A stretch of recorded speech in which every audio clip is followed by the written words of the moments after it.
Cookery சேனலை பார்த்து யார் வேணாலும் சமையல் பண்ணலாம். ஆனா சுவையான சமையல் பண்றது எப்படி?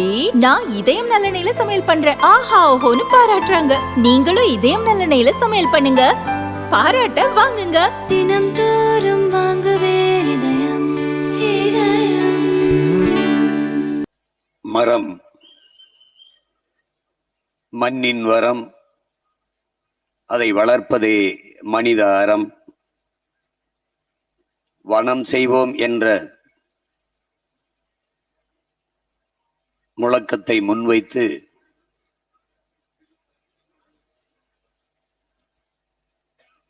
நாம் தமிழர் கட்சியினுடைய சுற்றுச்சூழல் பாசறை இந்த மாநாட்டை ஒருங்கிணைத்து நடத்தி கொண்டிருக்கிறது.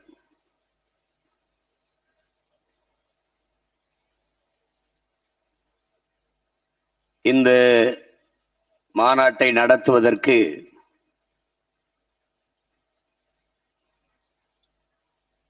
காடுகள் தேடி அலைந்த போது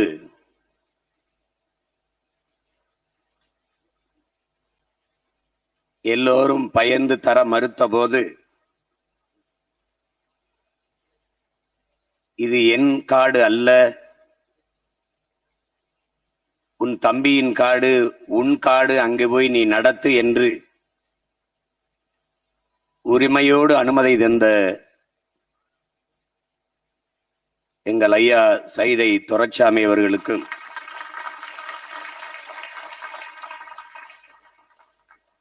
என்னுடைய நன்றியை தெரிவித்துக் கொள்கிறேன்.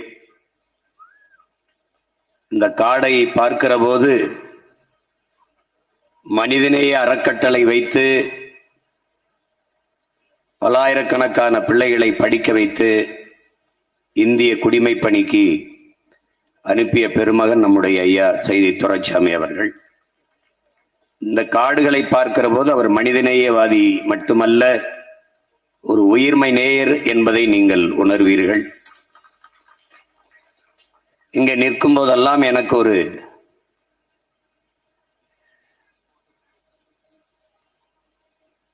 நெகிழ்வும்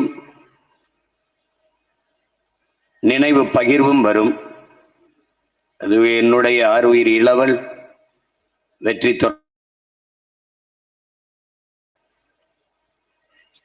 அசைகிற இலைகள் எல்லாம் அவன் சிரிப்பாக நான் பார்க்கிறேன், உணர்கிறேன். இங்கு வீசுகிற காற்றை அவனுடைய மூச்சு காற்றாகவே நான் உணர்ந்து சுவாசிக்கிறேன். என்னுடைய தம்பிக்கு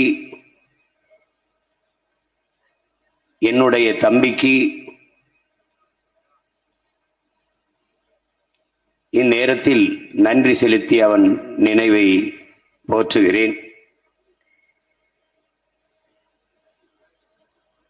இங்கே இந்த மாநாட்டை சிறப்பிக்க பெருமைமிக்க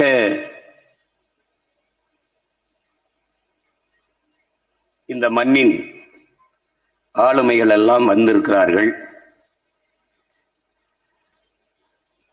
இயற்கையை பெரிதும் நேசிக்கிற, சூழியலை போற்றுகிற,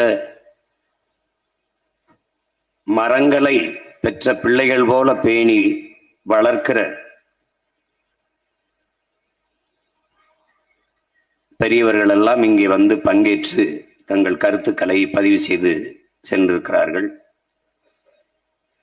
குறிப்பாக தம்பி பிரசன்னா அவர்கள், தம்பி சுற்றுச்சூழல் பூ உலகின் நண்பர்களை சார்ந்த தம்பிகளுக்கெல்லாம் என்னுடைய அன்பும் நன்றியும்.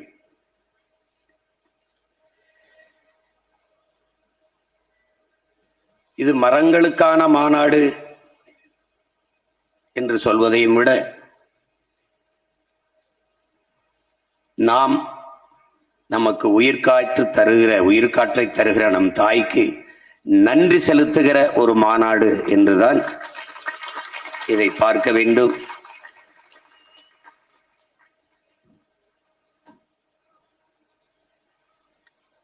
இந்த காட்டுக்குள்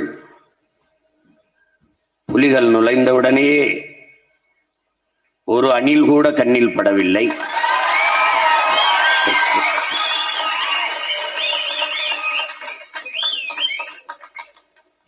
அணில்களுக்கும் சேர்த்துத்தான் காடு வளர்க்க நாம் பாடுபடுகிறோம்.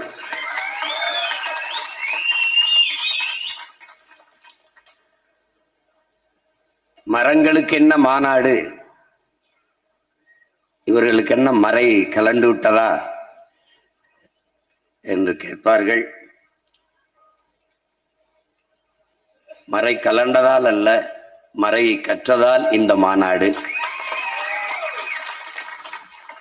நீரின்றி அமையாது உலகு எனின் யார் யாருக்கும் வானின்றி அமையாது ஒழுக்கு என்ற எங்கள் மறை.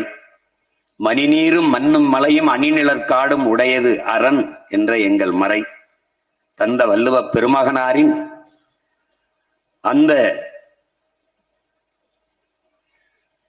வழியில் நின்று வளர்கிற வாழ்கிற பிள்ளைகள் என்பதால் இந்த மாநாடு.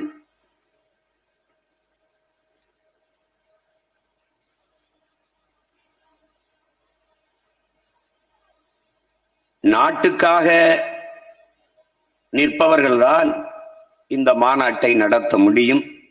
அற்ப ஓட்டுக்காக நிற்பவர்கள் இதை பற்றி சிந்திக்க மாட்டார்கள். வாக்குக்காக நிற்பவர்கள்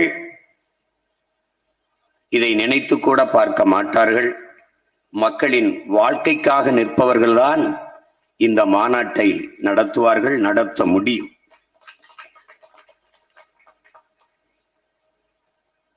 இங்கே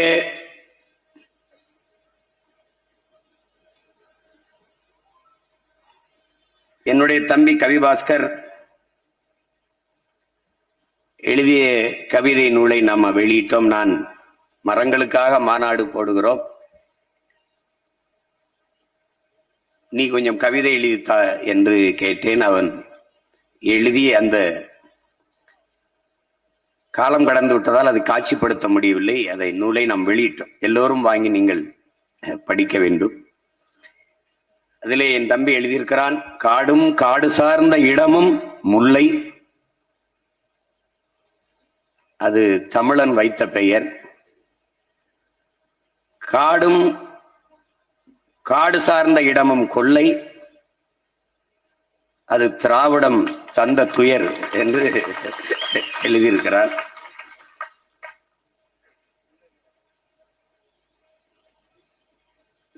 காடு நமக்கு மழை தரும், அது அறிவியல். காடு நமக்கு, மரம் நமக்கு உயிர் தரும், அது உயிரியல். மரம் நமக்கு, மழை நமக்கு உயிர் தரும், அது உயிரியல். மழை நமக்கு பொருள் தரும், அது பொருளியல். எல்லாம் தந்த மரத்தை வெட்டி கொலை செய்கிறாயே, இது என்னடா அரசியல் என்று அதிலே என் தம்பி எழுதியிருக்கிறார். இங்கே மரம் போல நிற்கிறாயே என்று சக மனிதனை யாரும் திட்டாதீர்கள்.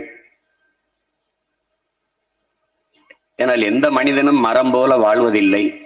மனிதன் வேறு, மரம் வேறு என்று அந்த கவிதை நூலிலே என் தம்பி கவிபாஸ்கர் எழுதியிருக்கிறார். இன்னும் ஒரு நூல் வெளியிட்டோம், என்னுடைய தம்பி தபு சங்கர் அவர்களுடைய கவிதை நூல். அந்த கவிதையெல்லாம் என்னுடைய தம்பி அருள்ராஜன் அவர்கள் நெறியாள்கையில் எடுத்து சொல்லிக்கொண்டே வருகிறார். வாழ்நாள் முழுதும் மரத்தை வெட்டியவனுக்கும் சவப்பட்டி தந்தது மரம் என்று ஒரு கவிதை தம்பி எழுதியிருக்கிறார். இதிலே மரத்தின் அருமைகளை எடுத்து சொல்கிற அரிய கவிதை படைப்புகளை என் தம்பிகள் இருவரும் தந்திருக்கிறார்கள். வாங்கி நீங்கள் படிக்க வேண்டும், நம் பிள்ளைகளுக்கு படிக்க கொடுக்க வேண்டும். மரத்தின் அருமை குறித்து அருமை பெருமக்கள், அன்பு தம்பிகள்,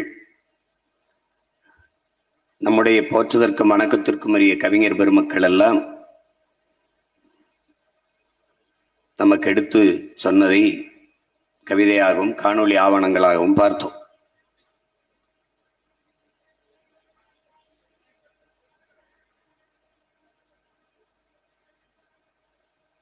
இந்த பூமியை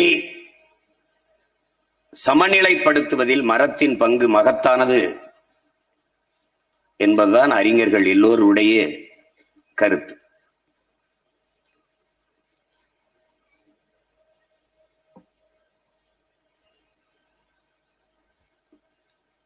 இந்த இயற்கையின் படைப்பில் பெரிய வியப்பு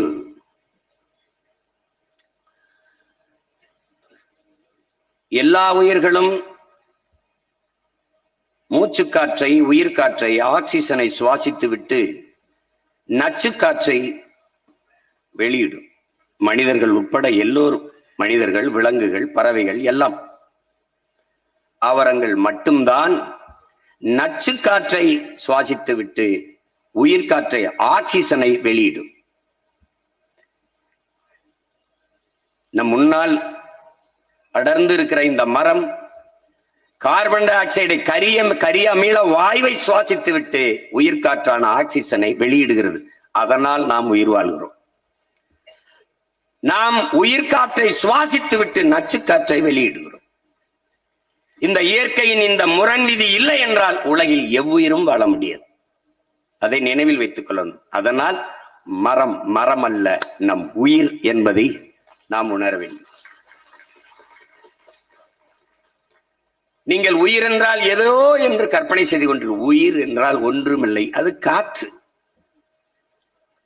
என்றைக்கு நீங்கள் சுவாசிக்கிற மூச்சை உள்ளிழுத்து வெளியிடுகிற திறனை இழக்கிறீர்களோ அன்றைக்கு மரணிக்கிறீர்கள். அவ்வளவுதான். மரணம் என்பது மூச்சு விட முடியாமை, மூச்சு விடுவதை நிறுத்திக் கொள்வது. அப்படி என்றால் நீங்கள் சுவாசித்துக் கொண்டிருந்த காற்றை இன்னொருவர் சுவாசித்துக் கொண்டு செல்கிறார். அது பறையர் காற்று, படையாச்சி காற்று, நாடார் காற்று, தேவர் காற்று, கவுண்டர் காற்று, அந்த உடையார் காற்று, பிள்ளை காற்று, முதலியார் காற்று, ஒரு காற்றும் இல்ல, ஒரே காற்று, இவர் தந்த காற்று. அதனாலதான் கீழே உட்கார்ந்துருக்கவங்களை எல்லாம் பார்த்தது எப்படி நக்கெல்லாம் சிரிக்குது. பைத்தியக்கார பயல்களா. அதனாலதான் மரங்களோடு பேசுவோம், மரங்களுக்காக பேசுவோம். ஏன்? மரம் நம் அன்னை, மரம் நம் தாய், மரம் நம் தாய்.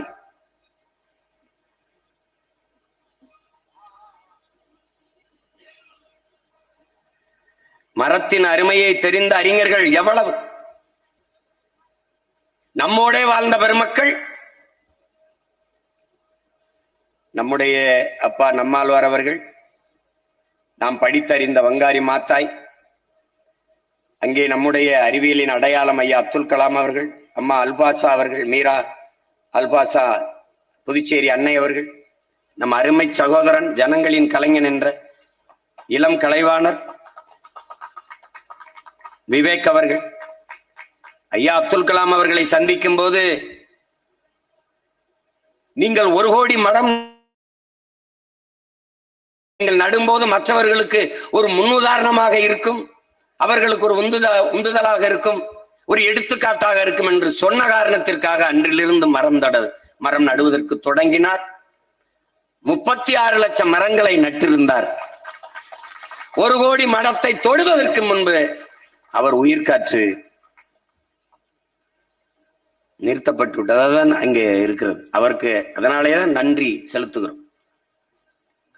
அதுபோல இன்றும் நம்மோடு வாழ்ந்து கொண்டிருக்கிற பெருமக்கள், நம்முடைய ஐயா மரம் மாசிலாமணி அவர்கள், நம்முடைய சூழியல் பாசறையினுடைய தலைவராக நம்முடைய ஐயா முனிசாமி அவர்கள், இயற்கை வேளாண்மை குறித்தும் மரத்தின் அருமை குறித்தும் இயக்கம் நடத்தி கொண்டிருக்கிற நம்முடைய அப்பா கல்லு நல்லசாமி அவர்கள், எத்தனை பெருமக்கள் இங்கே நன்றி செலுத்தப்பட்டது. நீங்க ஜாதவ் பயான் அசாமிலே ஒரு தனி மனிதன் ஒரு காட்டை உருவாக்கி இருக்கான். தனி மனிதன். இதெல்லாம் உங்களால் நீங்க படிக்கணும். ஐயா நக்கீரன் அவர்கள் எழுதி எறும்பு என்ற நூல், 6 கால் மனிதர்கள் நூல், சின்ன புத்தகம், 10 பக்கம் 15 பக்கம், தாய் விஷயத்தை படிக்கணும். எடுத்த உடனேயே ஜாதவ் பயாங்க பற்றி தான் அவர் கட்டுரை எழுதியிருக்கிறார். இன்னும் நம்மோடு எண்ணற்ற பெருமக்கள் மரத்தை மரம் என்று கருதாது மானிடத்தின் உயிர் என்று கருது நேசித்து வளர்த்துக் கொண்டிருக்கிற மக்கள் எத்தனை பேர், தம்பி பியூஷ் மணிஷ் போன்ற எத்தனையோ பெருமக்கள் இன்னும் நம்மோடு வாழ்ந்து கொண்டிருக்கிறார்கள். அதிலே என் அன்பு இளவல் செம்மைவனம் செந்தமிழன் அவர்கள் ஒரு வரட்டு காட்டை காடாக மாற்றியிருக்கிறார். இந்த காட்டின் வரலாறு மொத்தம் 68 ஏக்கர். இது ஒரு வறண்ட காடு. அன்னைக்கு எங்க ஐயா சொல்றார், வாங்கும் போது 1500 ரூபாய்க்கு ஒரு ஏக்கர் வாங்கினாண்டா, வெறும் பொட்டல் காடு என்று 91 வாங்கினேன் என்கிறார். இப்போது எப்படிப்பட்ட வனமாக இருக்கிறது என்று பாருங்கள். தாயாக முடியுமா என்றால் முடியும். மண்ணில் ஒரு மரத்தை நட்டால் என்கிறார். நீங்கள் எப்படிப்பட்ட தேசத்தில் வாழ்கிறீர்கள் என்றதை எண்ணி பார்த்தால் உங்கள் முன்னால் நின்று பேசுகிறவர்களுடைய கருத்து மகத்தானதாகப்படும். காடுகளை எல்லாம் வெட்டி அழித்து விட்டு விரைந்து செல்ல ரோடுகளை போட்டவர் ஆட்சியாளர்கள். நிதிநிலை அறிக்கையிலே தூய காற்றுக்கு 4500 கோடியை ஒதுக்கினார்கள். தூய காற்றுக்கு என்று நிதிநிலை அறிக்கையிலே பட்ஜெட்ல தூய காற்றுக்கு 4500 கோடி.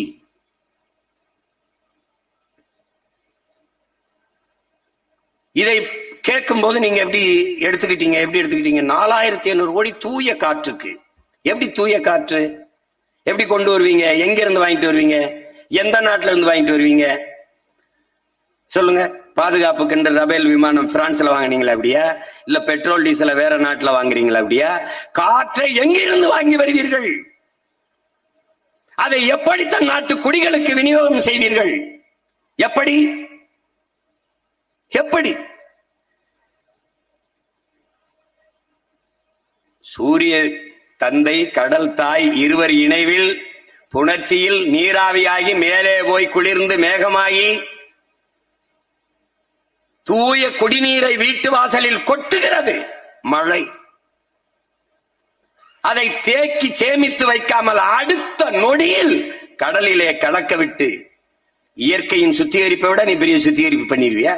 கடல்ல கலக்க விட்டுட்டு கடல் நீரை சுத்திகரித்து குடிநீராக்கி தருகிறோம் என்று 50,000 கோடிக்கு பணம் ஒதுக்கிய ஆட்சியாளர்கள் கிட்டே நீங்கள் வாழ்ந்து கொண்டிருக்கிறீர்கள்.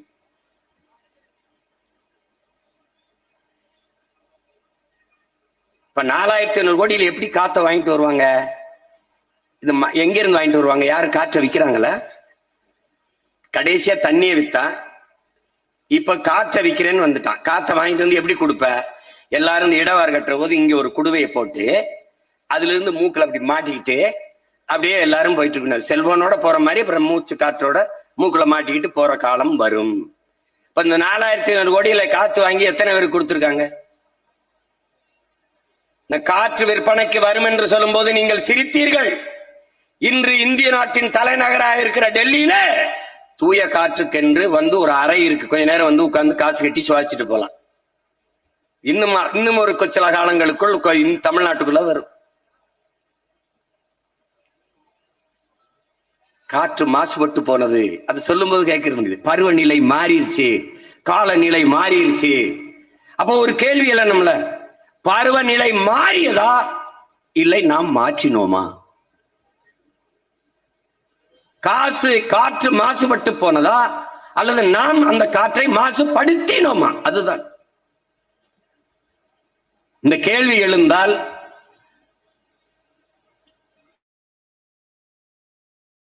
தெண்ட வேலை, இது வெட்டி வேலை.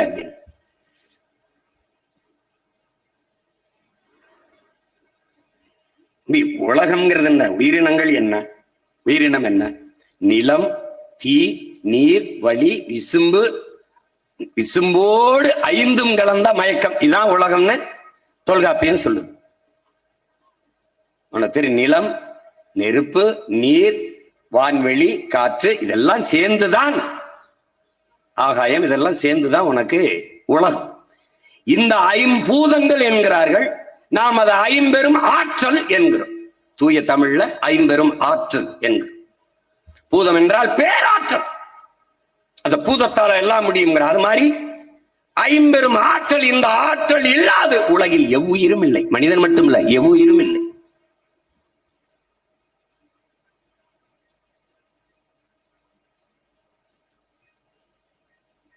அதிலே அந்த விசும்பு, அந்த காற்றை தருவது மரங்களை தவிர வேறொன்றும் இல்லை. வெறுமனே வீசுகிற நச்சு காற்றை மூச்சு காற்றாக மாத்தி தரக்கூடிய மகத்தான படியை இந்த மரங்கள் தான் செய்யுது. நன்கு நாம விளங்கணும். இப்ப புவி வெப்பமாகுது அப்படின்னு அது சட்டுன்னு புவி வெப்பமாகுதுன்னு ஒரு வார்த்தையில பிடிச்சிடலாம். அது காரணம் என்ன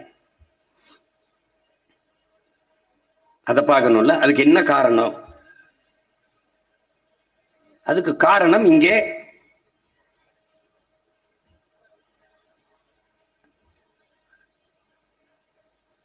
தொழில் புரட்சி என்ற வந்ததுல இருந்து அந்த பூமியின் அடுக்கு கீழே இருக்கிற அந்த எரிபொருள்களை எடுத்து நாம் எரிக்க ஆரம்பிக்கும் போது அதுலதான் அதிகமாக இந்த புகை தான் இதற்கு காரணங்கிறான். இது எதது? நச்சு ஆலைகளின் வெளியிடுகிற புகை. இன்னைக்கு ஸ்டெர்லைட்டு, இந்த இங்கே எண்ணூர்ல இருக்கிற ஆலைகள், இந்த மாதிரி இந்த நச்சு ஆலைகளினுடைய புகை, அதோட இந்த கார்கள் வெளியிடுகிற பெட்ரோல் டீசல் புகை, இது எல்லாம் இங்க இருந்து போற தூசி, இந்த மின் உற்பத்தி இங்க இருக்குல்ல, இப்ப இந்த அணு உலை, இந்த மாதிரி இவையிலிருந்து போற நச்சு புகைகள், இதெல்லாம் சேர்ந்து என்ன ஆயிருது? புவியை வெப்பமாக்குதுங்கிறான்.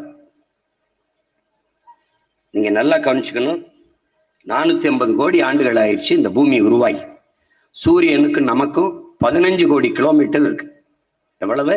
15 கோடி கிலோமீட்டர்ல நம்ம இருக்கோம். 15 கோடி கிலோமீட்டர்ல இருக்கிற நாமே இந்த மரத்துக்கள் இருக்கும் போதே வெப்பமா இருக்கு. அப்ப வெளியில வேணா எப்படி இருக்குது? அப்ப எவ்வளவு பெரிய வெப்பம் இருக்கு பாருங்க. 15 கோடி கிலோமீட்டருக்கு அங்க இருக்காம, ஆனாலும் நம் வெப்பத்தை தாங்கிக் கொள்ள முடியல. ஆனால் வளிமண்டலம் என்று, விண்வெளியில் வளிமண்டலம், காற்று படலம் என்று இருக்கு வளிமண்டலம். அதுதான் அந்த வெப்பத்தை, சூரியனில் இருந்து வருகிற வெப்பத்தை பூமிக்கு நேரடியாக வரவிடாமல் தடுக்குது.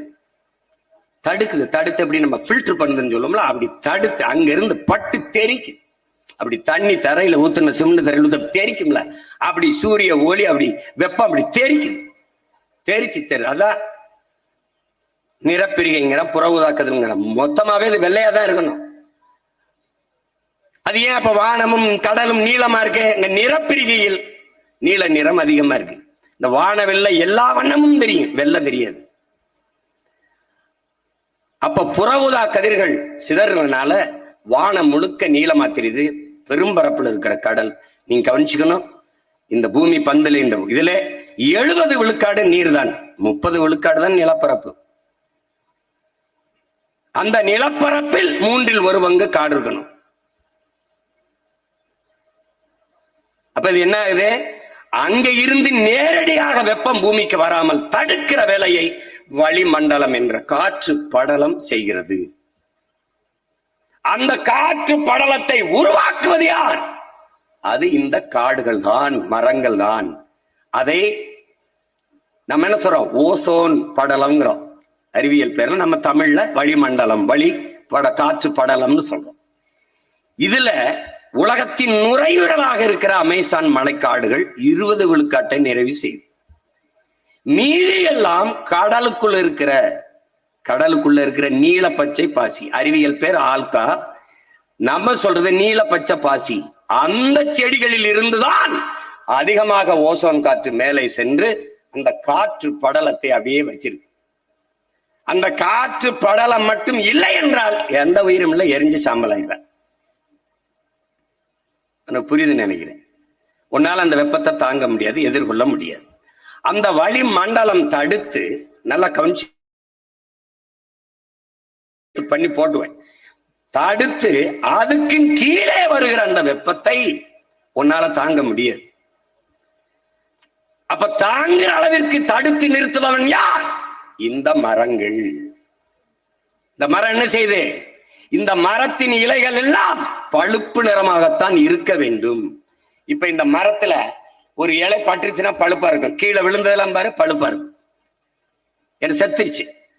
அந்த பழுப்பு நிறத்தில் தான் இந்த மரத்தின் இலைகள் இருக்க வேண்டும் நியாயமா. அது ஏன் பச்சையாகுது? சூரிய ஒளி வெப்பத்தை அது தாங்கி அந்த வெப்பத்தை உணவாக உட்கொள்ளுது. அதுல இருக்க ஸ்டார்ச் எடுத்து சாப்பிடுது, உணவா சாப்பிடுது. நமக்கு நஞ்சு, அந்த நஞ்சை அது உணவா சாப்பிடுது.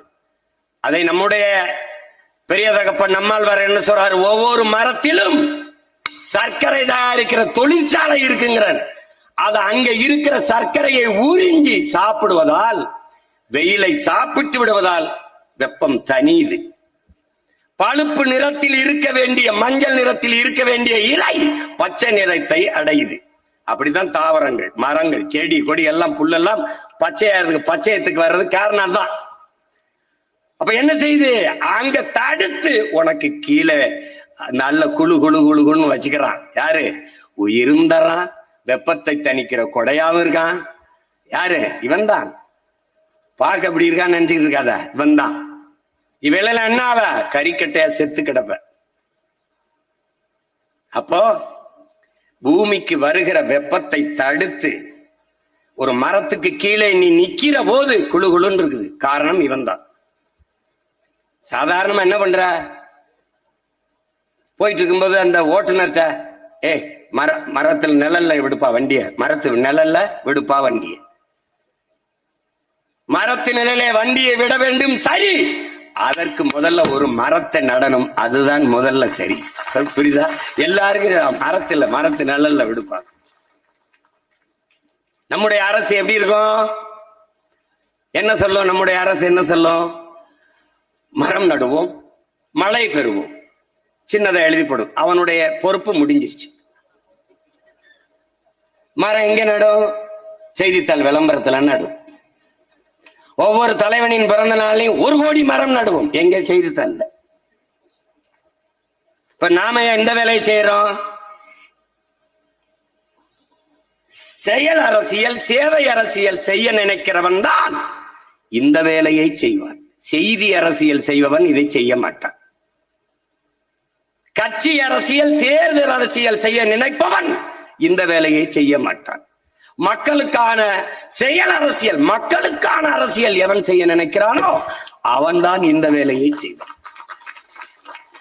அப்படி போடப்பட்டதான் மாடு ஆடுகளின் மாநாடு, மரங்களின் மாநாடு, மலைகளின் மாநாடு, தண்ணீர் மாநாடு நடக்க இருப்பதும் அப்படித்தான்.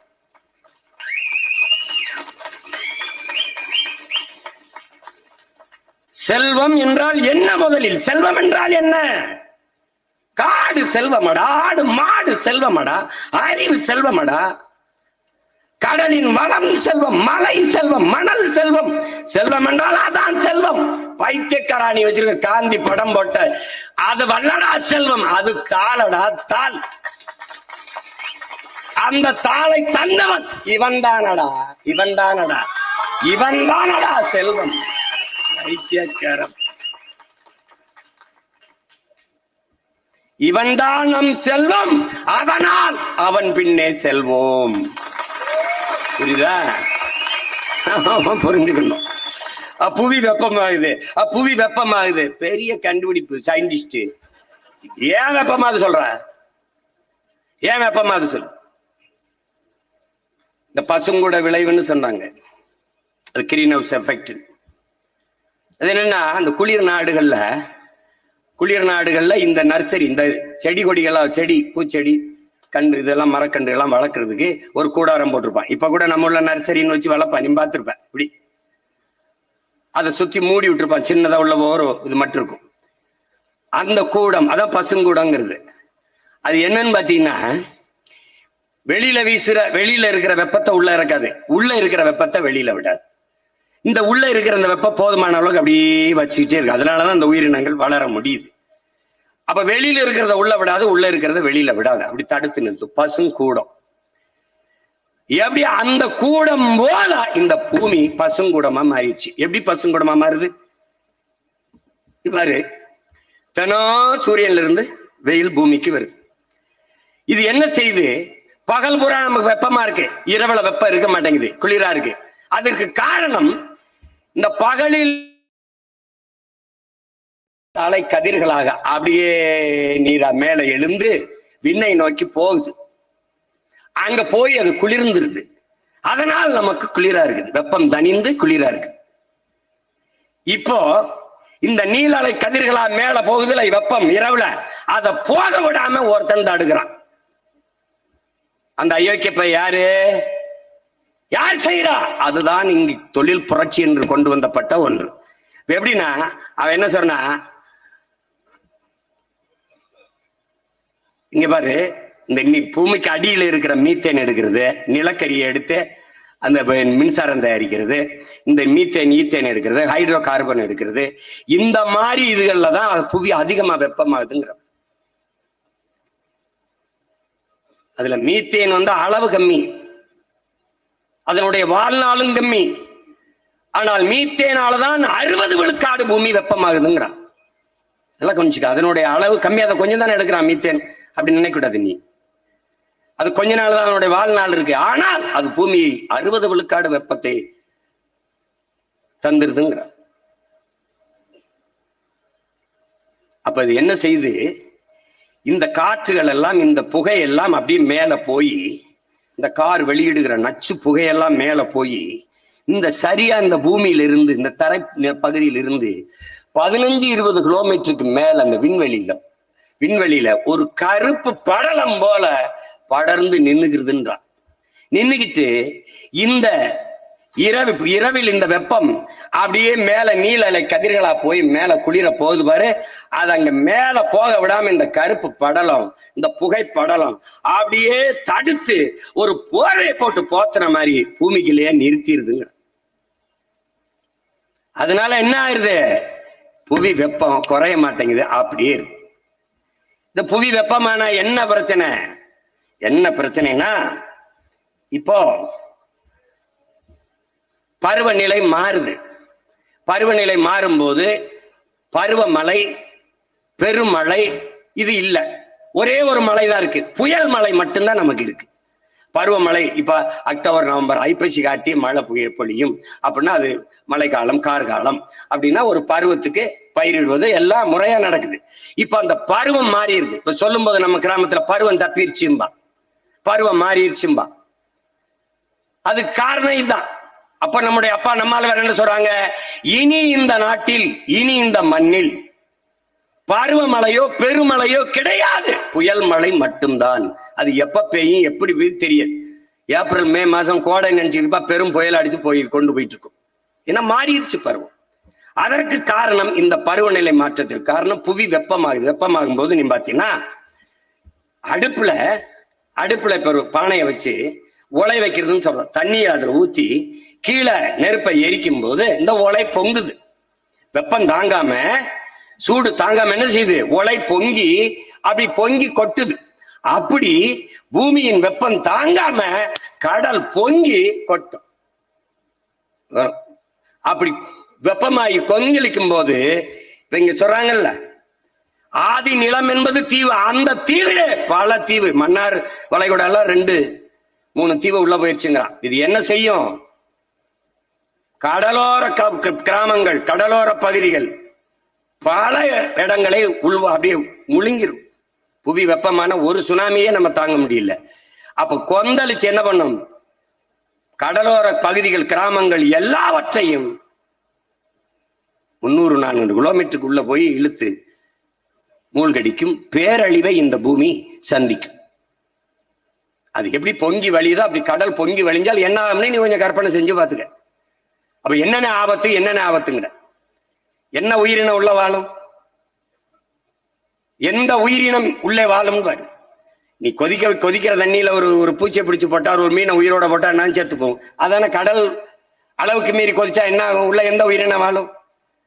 மனித உணவு தேவையில் 33 விழுக்காடை கடல் உணவு தான் நிறைவு செய்துங்கிறான். கடல் வெப்பமாகி கொந்தளிச்சு புறம் செத்து போச்சுன்னா பட்டி நடந்து நீங்க ஆக வேண்டியதுதான். அப்ப ஒவ்வொன்னையும் நீ பார்க்கணுங்க. அப்ப பருவநிலை மாறும்போது புவி வெப்பமாகும்போது என்ன ஆகுது, இமயமலையெல்லாம் பனிப்பாறையை கொண்ட மலை. 15,000 இடத்தில் இருந்து பனிப்பாறைகள் உருகி ஓடியாருது வெப்பத்துல. அதனாலதான் வட இந்திய நதிகள் வற்றாமல் இருக்க காரணம் இமயமலையில் இருக்க பனிப்பாறைகள். அந்த நீரை நாம் நன்னீர் என்கிறோம். குளிர்காலத்துல அப்படியே உறைஞ்சு இருக்குது, வெப்ப காலத்துல உருகி அப்படி கடன்னு ஓடி வருது. அதனாலதான் கங்கை, இந்த பிரம்மபுத்திரா போன்ற நதிகள் எல்லாம் வற்றாமல் இருக்கிறது காரணம் தான். அதையும் அப்பா 2030 ஆகப்போது 25 முடியுது. அவர் சொன்ன கணக்குப்படி இன்னும் 4 ஆண்டு இருக்கு. 2030க்குள் 85 விழுக்காடு அந்த பனிப்பாறை உருகி ஓடிருங்க. 85 விழுக்காடு பனிப்பாறை உருகி ஓடினால் வட இந்திய நதிகளும் வறண்டு போகும். அப்புறம் என்ன ஆகும்? அது நான் சொல்ல வேண்டியதுல உனக்கே தெரியும். அப்ப நீரற்ற நகரம் மாதிரி நீரற்ற நாடாக நாம் மாறுவோம். அப்ப புவி வெப்பமாவதனால் மிகப்பெரிய பேரழிவை நோக்கி இந்த பூமி, இந்த உயிரினங்கள் போகும். அதுக்கு என்ன வழி இருக்குது அப்படின்னா, முதல்ல இந்த பூமியை, காற்றை, நிலத்தை, நீரை நஞ்சாக்குகிற நச்சு ஆலைகளை நிறுத்தணும். இப்ப நீ வந்தால் சீமான் எப்படி வேலை கொடுப்ப? நான் தான் கொடுக்கிறேங்கிறனே. படித்தவன் படிக்காதவன் அனைவருக்கும் அரசு வேலை தர்றேன்றனே.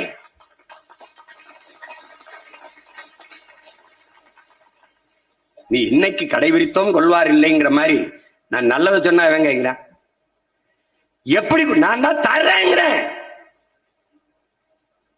மூரா சாம்சங்ல தான்,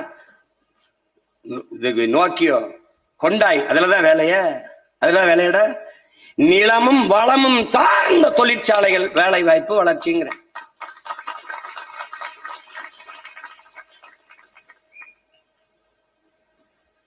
இந்த பனை சார்ந்த தொழிற்சாலை, பனையில மாதிரி ஒரு பயன் தரக்கூடிய ஒரு உயிரினம் உண்டா? பனையிலிருந்து பொட்டி, பனையிலிருந்து பாய், பனையிலிருந்து நாறு, பனையிலிருந்து கட்டிலு, பனையிலிருந்து கொட்டான், பனையிலிருந்து கருப்பட்டி, பனையிலிருந்து கல்லு. என்ன உனக்கு வேணும்? கற்கண்டு, சக்கரை. அங்கங்கே தொழிற்சாலை. என் காற்று நஞ்சாகுமா? என் நீர் நஞ்சாகுமா? என் நிலம் நஞ்சாகுமா? கரும்பு 5000 ஏக்கர்ல கரும்புடா. கரும்புல இருந்து எத்தனால் பெட்ரோல். அந்த பெட்ரோலை வச்சு கார் தான் ஒண்ணும் இல்லடா, மின்சாரம் தயாரிக்கல. கரும்பு சக்கையில இருந்து சாப்பிடுற தட்டுட. கரும்புல இருந்து வெள்ளம், கரும்புல இருந்து சக்கரை, கரும்புல இருந்து கற்கண்டு எல்லாம் தயாரிக்கல. 5000 ஏக்கர் அங்கேயே தொழிற்சாலை. அங்கே 2000 ஏக்கர்ல தக்காளியில இருந்து பழக்கூழ், ஜாம், ஊறுகாய் தொழிற்சாலை. என் தாய்க்கு எதுக்கிட்ட படிக்கிறது, ஊறுகாய் போடுறதுக்கு அவளுக்கு எதுக்கிட்ட எஜுகேஷன் போட்டுருவா. அதை சந்தைப்படுத்த என் தம்பி தங்கச்சிக்கு எஜுகேஷன் கொடுத்துருவேன். என்னடா நீ சொல்றேன், பைத்தியக்கார மாதிரி பிடிச்சிக்குது. 2000 ஏக்கர், 5000 ஏக்கர்ல ஏர்போர்ட் கட்ட என் மக்கள் மறுக்கிறான்டா பரந்தூர்ல. அவன் மகன் நானா? அம்மா நான் ஏர்போர்ட் கட்டல, அப்பா நான் ஏர்போர்ட் கட்டல, 5000 ஏக்கர்ல ஏறி வெட்டேன்னு கட்டா ஏற்றுக்கிறா மகனையும் பண்ண. அதான்டா என் பத்தி என்ன காத்தால பண்ண போயிட்டு.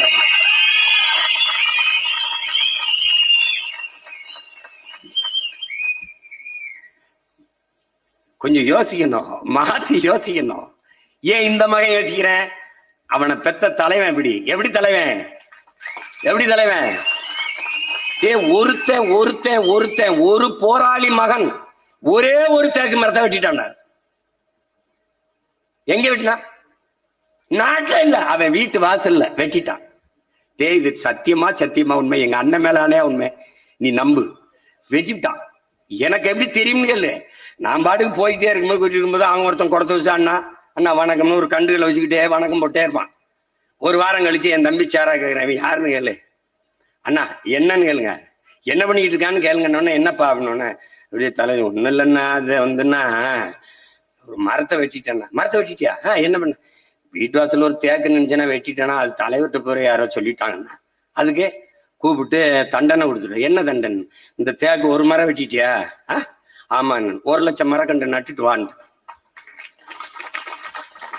அப்ப அடப்பா இப்ப எவ்வளவு பண்ணிருக்காங்க? 30-35 லட்சத்துக்கிட்ட நட்டு பண்ணா, இன்னும் கொஞ்சம் இருக்கு, இன்னும் 30,000 நட்டு பண்ணா இன்னும் 1 லட்சத்துக்கிட்ட கொண்டு போகணும்னா அப்படின்னு. ஒரு குடத்தை வச்சுக்கிட்டு கண்ணை வச்சுக்கிட்டு சுத்திக்கிட்டே இருக்காப்ல, நட்டுக்கிட்டே இருக்காப்ல காடு காடா. அங்க தூரத்துல நிற்கும் போது, அண்ணே நம்ம ஆள் பாருங்க அங்கே நட்டுக்கிட்டு இருக்காப்ல பாருங்க அப்படின்னு.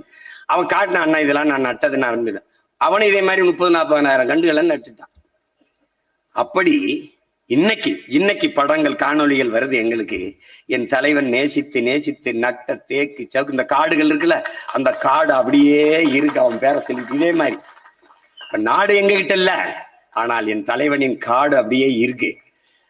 அந்த காட்டை நேசித்தவன், இயற்கையை நேசித்தவன், இயற்கையின் மகன் என்பதை உணர்ந்ததால் தான் இயற்கை எனது நண்பன் என்று முதல்ல வச்சார். வாழ்க்கையின் தத்துவ ஆசிரியன், வரலாறு என் வழிகாட்டினான். அப்ப அவன் மகன் நாங்க மரத்தை நேசிக்காம தான் மரத்தை நட்டு வளர்க்கணும்னு நினைக்கிறோம்.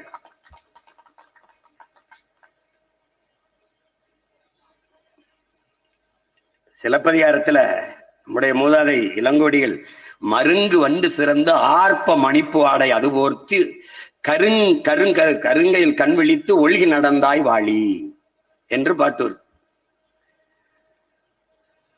மருங்கு வண்டு சிறந்து, இரு கரையில இருக்க மரங்கள்ல வண்டு பாட்டு இசைத்துக்கிட்டு இருக்கு. ஆர்ப்ப மணிப்பு ஆடை, அந்த பூக்கள், மரங்கள் இருக்க பூக்கள்லாம் அந்த தண்ணி மேல அந்த ஆடை அந்த நீர் மேல கொட்டதுனால அது பூவால செய்த ஆடையை போர்த்தின மாதிரி இருக்குது. கருங்கையில் கண் விழித்து அந்த கெண்டை மீன்கள் எல்லாம் துள்ளி துள்ளி குதிக்கிறத பார்க்கும்போது அந்த நதி அது நதி வந்து கண் விழிக்கிற மாதிரி இருக்குது, உன்னுடைய கண் மாதிரி இருக்குது அப்படிங்கிறான். ஆர்ப்ப மணிப்பு ஆடை அது பொறுத்து கருங்கையில் கண் விழித்து ஒளி நடந்தாய் வாழி காவேரி என்று பாடுறான். அப்ப அவர் பாடி வரும்போது அந்த கருங்கையில் உன்னுடைய கண்களா, இந்த துள்ளி துள்ளி விளையாடுகிற கெண்டை மீன்கள் உன்னுடைய கண்களான்னு அந்த காவிரியை பார்த்து கேட்கிறாரு இளங்கோடி. அப்ப இடுப்பை வளைத்து நெளித்து அப்படியே அசைந்து அப்படி நடை போட்டு வருகிற காவிரியே வா என்று வரவேற்கிறார். இதுல எங்க அப்பா போய் சேர்றாப்ல, நம்மாழ்வார் எப்படி சேர்றாரு? எல்லா ஆறுகளும் காவிரி போல இடுப்பை வளைத்து நெளித்து நடை போட்டு வரும்.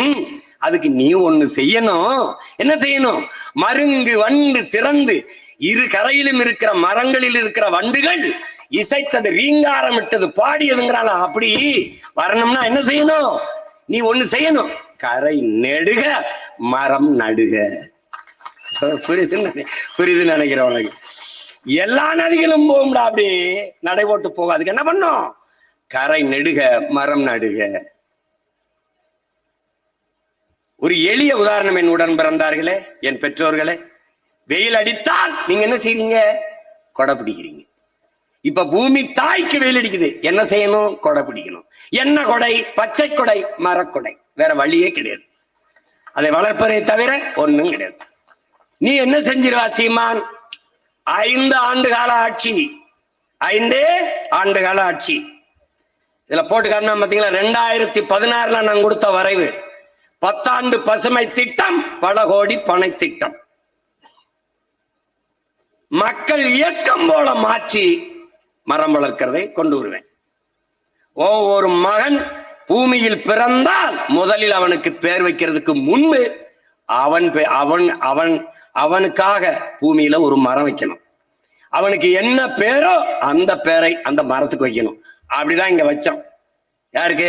இது நம்மாழ்வார் மரம், இது அப்துல் கலாம் மரம், இது விவேக் மரம், இது வங்காரி மாத்தாய் மரம் என்று வச்சிருக்கோம்ல, பார்ப்பீங்க. ஏன்னா வளரும் போது இந்த மரத்துக்கு ஒரு பேர் இருக்குன்னா, நாளைக்கு நான் வச்ச போது வந்தேன்னா இது என் தம்பி வெற்றி துரைசாமி. நம்ப முடியல. நீ சிவகங்கை சீமைன்னு ஒரு படம் நம்ம ஐயா கவியரசு கண்ணதாசன் எடுத்தது. நீ போய் பாரு. நம்ம பாட்டங்க மருதுவாண்டியரை பற்றிய வரலாறு அது. அதுல மருத மரம், 2 மரத்தை வெட்ட வருவார்கள் மன்னர்கள், தேர் செய்யுது. வெட்ட வரும்போது அப்பாவும் மகனும், வயதான ஒரு பெரியவரும் மகளும் வெட்ட விடாம அழுவாங்க. இவ்வளவுக்கு மன்னர் மேல அவர் ரொம்ப பற்று உள்ளவர். மன்னருக்கு அவர் நன்கு தெரியும். உயிரே போனாலும் சரி நாங்க வெட்ட விட மாட்டோம், மரத்தோடு சேர்ந்து எங்களையும் வெட்டுங்கன்னு கட்டி பிடிச்சா அழுவாங்க. பெரியவரை, இது நல்லா இல்லையே, எதுக்கு இவ்வளவு அடம் பிடிக்கிறீங்க? வெட்ட மாட்டோம், வெட்ட விட மாட்டோம் அப்படின்னு. ஆனா வந்திருக்கிறவர்கள் மாறு இடத்துல வந்திருக்கிறதுனால மன்னர்கள்னு இவங்க 2 பேருக்கும் தெரியல. அப்பாவுக்கும் மகளுக்கும் ரொம்ப நேரம் தர்க்கம் பண்ண பிறகு, ஏன் இவ்வளவு அடம் பிடிக்கிறீங்க அப்படின்னு. இல்ல, இது எங்க மன்னர்கள், அது பெரிய மருது, இது சின்ன மருது, அதனால நாங்க வெட்ட மாட்டோம்னு 2 பேரும் நிக்கிறாங்க. 2 பேரும் தான் நிக்கிறாங்க. என்னடா நம்ம நாட்டு மக்கள் இவ்வளவு பற்றி வச்சிருக்காங்கடா நம்ம மேல, இந்த மாரதல்ல பெரிய விட்டுருங்க, அப்படியே கலட்டி இது பண்ணி நீங்க வாங்க, நீங்க இங்க இருக்க வேண்டியதில்லை, எங்களோட அரண்மனைக்கு வாங்கன்னு கூட்டி போறது இருக்கு, காட்சியில இருக்கு, நீங்க பார்க்கலாம். அப்போ பேர் வைக்கணும். அவன் ஒவ்வொரு பிறந்த நாளைக்கும் ஒரு மரம். எங்க அப்பா சொல்றாங்க பாருங்க, 7 கோடி பேர் இருக்கான், 6 கோடி பேர்னு வச்சுக்கிறோம். வருஷத்துக்கு ஒரு மரம் நடந்தால் 10 வருஷத்துல எத்தனை கோடி மரம் நட்டுக்கலாம்ங்கிறத சொல்றாரு பத்தியலா. அப்படி அப்ப என்ன திட்டம்? 10 ஆண்டு பசுமை திட்டம், பல கோடி பனை திட்டம். நீ எழுதி வை பிரபாகரன் மகன், நான் சொல்றேன், 10 ஆண்டுகளை இந்த பூமி பந்தை, என் தாய் நிலத்தை பச்சை போர்வையா நான் போத்திடுவேன். நீ சாலையில பயணித்து போனால் ஒண்ணு மேய்ச்சல் நிலம், இன்னொன்னு நீர்த்தேக்கம், இல்ல காடுகள், இல்ல வேளாண் பண்ணைகள். இததான் நீ பார்ப்ப. இப்படி திரும்பினா ஆடு மாடு மேய்ஞ்சுக்கிட்டு இருக்கும், இப்படி திரும்பினா காடா இருக்கும், இப்படி திரும்பினா நீர் தேக்கமா இருக்கும். டேய், இத நான் சாதிக்கல, நான் பிரபாகரன் மகன் நான் எழுதிக்கிறேன்.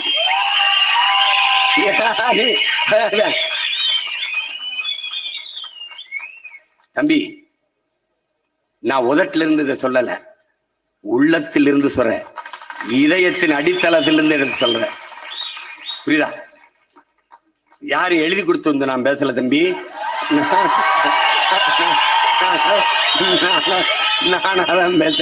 நானாதான் பேசுறேன்.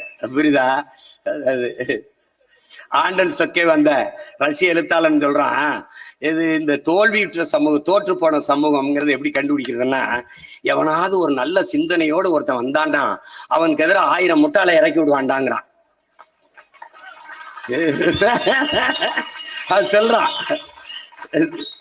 ஏன் உண்மையிலே சொல்லியிருக்கான்பா, இதை வாய்க்கு வராத பேரத்து வராரு ஆண்டன் சொக்கே உண்மையிலே சொல்லியிருக்காப்ல.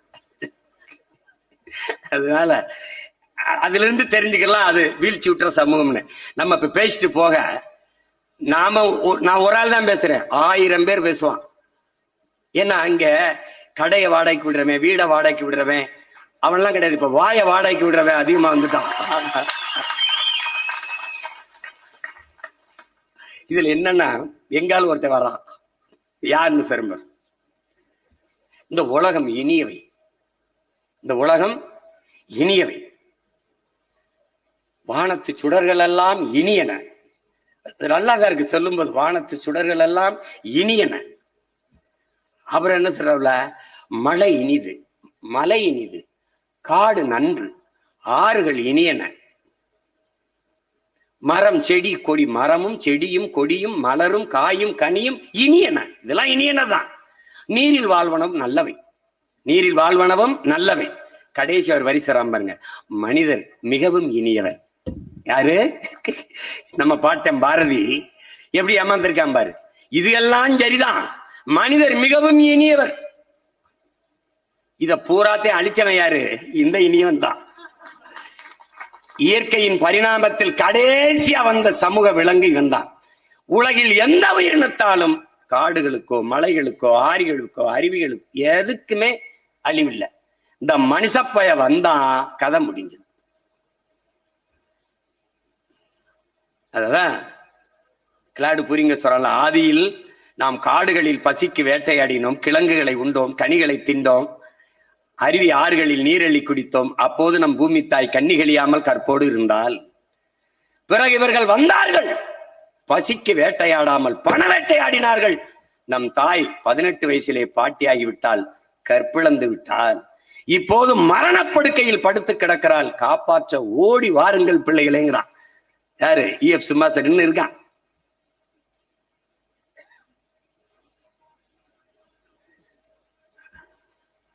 அப்ப இத அதே பிரான்ஸ் மண்ணில் ஆய்வறிஞர் கிளாடு புரிங்கவும் இததான், இந்த கருத்தை தான் வலியுறுத்துறார்.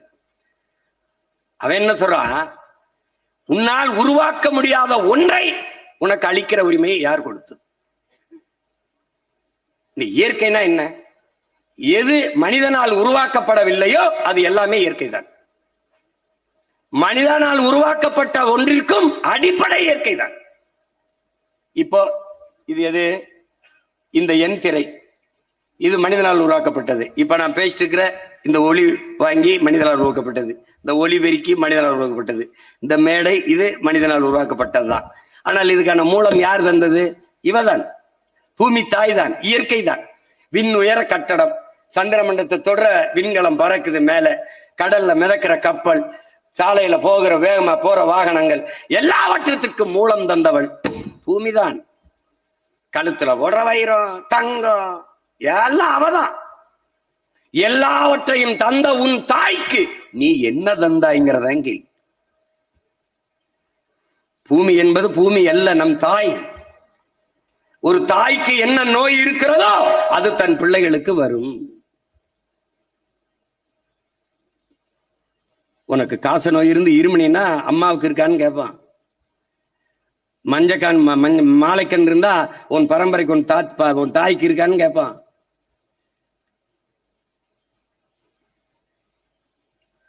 ஏன்னா தாயின் மார்ல நீ குடிக்கிற பால்ல இருந்துதான் உனக்கு நோய் எதிர்ப்பு சக்தியே வருது. அப்ப தாய்க்கு என்ன நோய் இருக்கிறதோ அது தன் பிள்ளைகளுக்கு வரும். அப்ப பூமி தாய்க்கு என்ன நோய் இருக்கிறதோ அது தன் பிள்ளைகளுக்கு வரும். அவளுக்கு ஒரு நோயும் இல்ல, அவளுக்கு எல்லா நோயையும் தந்தது அவன் பிள்ளைகள் தான். இதான் இங்க இருக்கிற சிக்கல். அவன் என்ன சொல்றான்? உங்கள் பிள்ளைகளுக்கு இயற்கையை கொடுத்துருங்கிறான். இயற்கையின் விதியை பாரு. வெப்ப காலத்துல உனக்கு இந்தந்த பழத்தை சாப்பிடணும்ட்டு கொடுக்கும். சப்போட்டா கொடுக்கும், உனக்கு இளநீர் நொங்கு கொடுக்கும், பதநீர் கொடுக்கும், நாவற்பழம் கொடுக்கும், உனக்கு பலா கொடுக்கும், மா கொடுக்கும். எந்தெந்த பருவத்திற்கு எதை எதை சாப்பிடணும்னு இயற்கை உனக்கு கொடையாக கொடுக்குது. காலையில என் பிள்ளைக்கு இது உணவு, மாலையில இது உணவு, மதிய இது உணவு என்று தாய் எப்படி தன் பிள்ளைக்கு கொடுப்பாலோ அப்படி நம் இயற்கை தாய் பூமி அன்னை நமக்கு தர்றா. ஆனால் அதுல மாசானுவ புக்காக்கோ ஜப்பானிய வேளாண் விஞ்ஞானி என்ன சொல்றாரு? அந்தந்த பருவத்தில் கிடைப்பதை, இப்ப மாம்பழம்னா 2 மாசம் தான் கிடைக்கும். அந்த பருவத்தில் அதை உண்டு விட்டு விட்டுறணும். 2 மாதங்கள் கிடைக்கக்கூடிய ஒன்றை எல்லா காலங்களிலும் கிடைக்க வேண்டும் என்று நீ முயற்சி செய்கிற போது இயற்கையை மீறுகிறாய், இயற்கைக்கு எதிராக இயங்குகிறாய். அந்த இடத்தில் அதை பலப்படுத்த ரசாயனம் வேதிக்கு போகிறாய். அதான் பிரச்சனை, அதுதான் பிரச்சனை. இப்ப இதுக்கு என்ன மாற்று? நீ சொல்ற மீத்தேன் எடுக்காம என்ன சிமான் செய்யறது? நீ இந்த நிலக்கரியில மின்சாரம் எடுக்காம என்ன செய்யறது அப்படிங்கிற. இப்ப நீ கவனி, இது தீர்ந்து விடுகிற வளம். எது? மீத்தேன். நிலக்கரி தீர்ந்து விடுகிற வளம். 66 ஏக்கரை இதுவரை எடுத்திருக்கான் நெய்வேலியில. இன்னும் 26 ஏக்கரை எடுத்து நிறுத்தி வச்சிருக்கான். ஏன்? நம்ம இருக்கிறதுனால.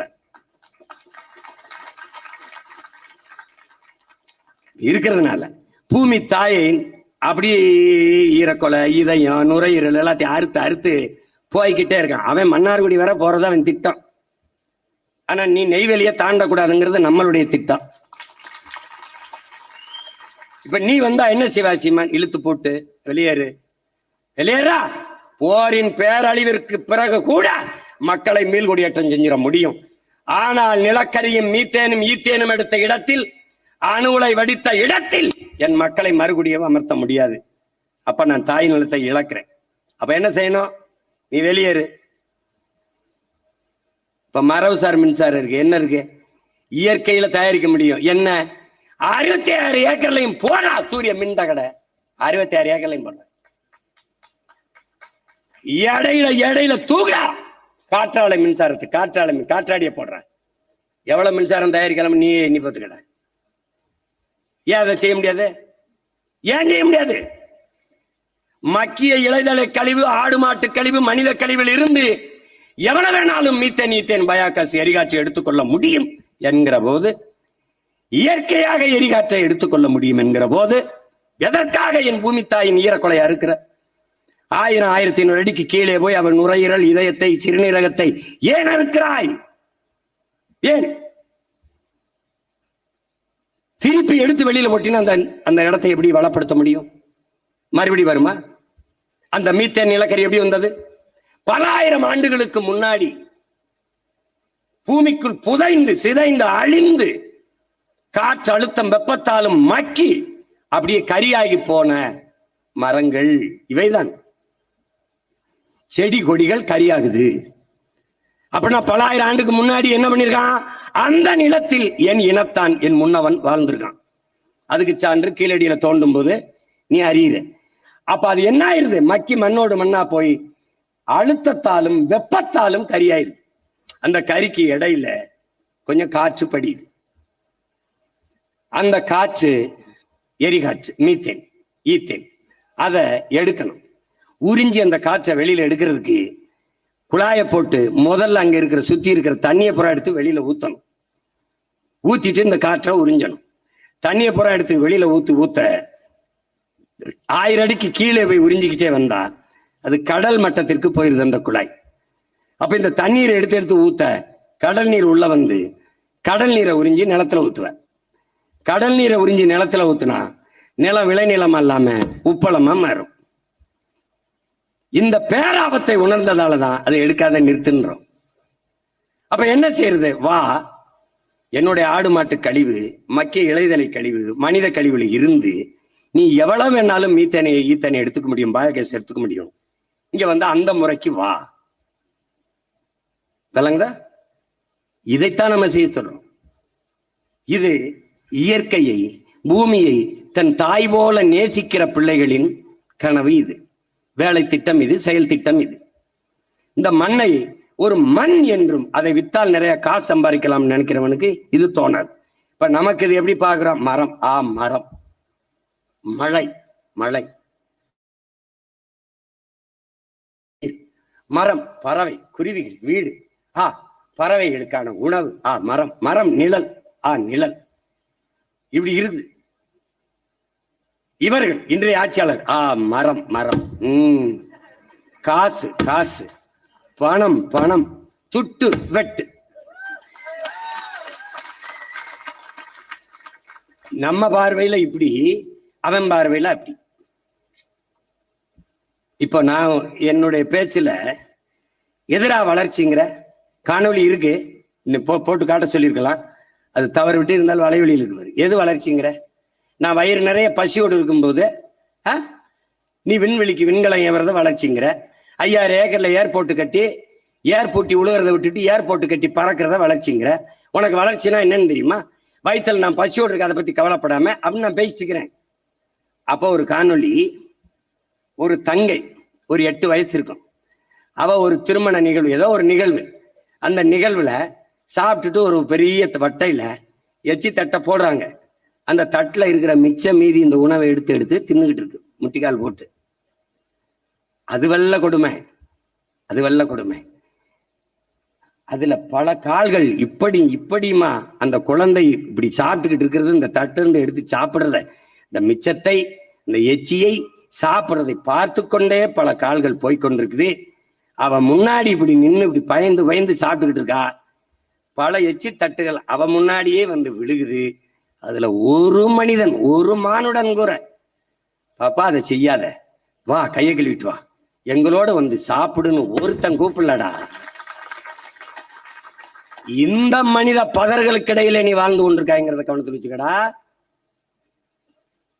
புரியுதா உனக்கு? எப்படிப்பட்ட சமூகத்தில் நீ இருக்கான்னு பாத்துக்க.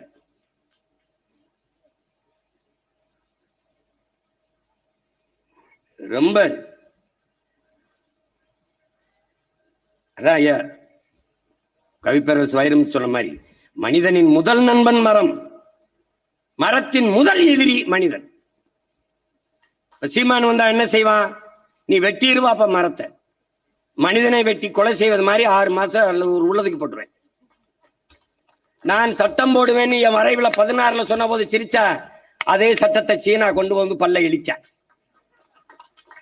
நான் மரத்தை கட்டி பிடிக்கும் போது சிரிச்சா, எல்லா வெளிநாட்டுக்காரனும் கட்டி பிடிச்ச போது ஏன் ரசிச்சா.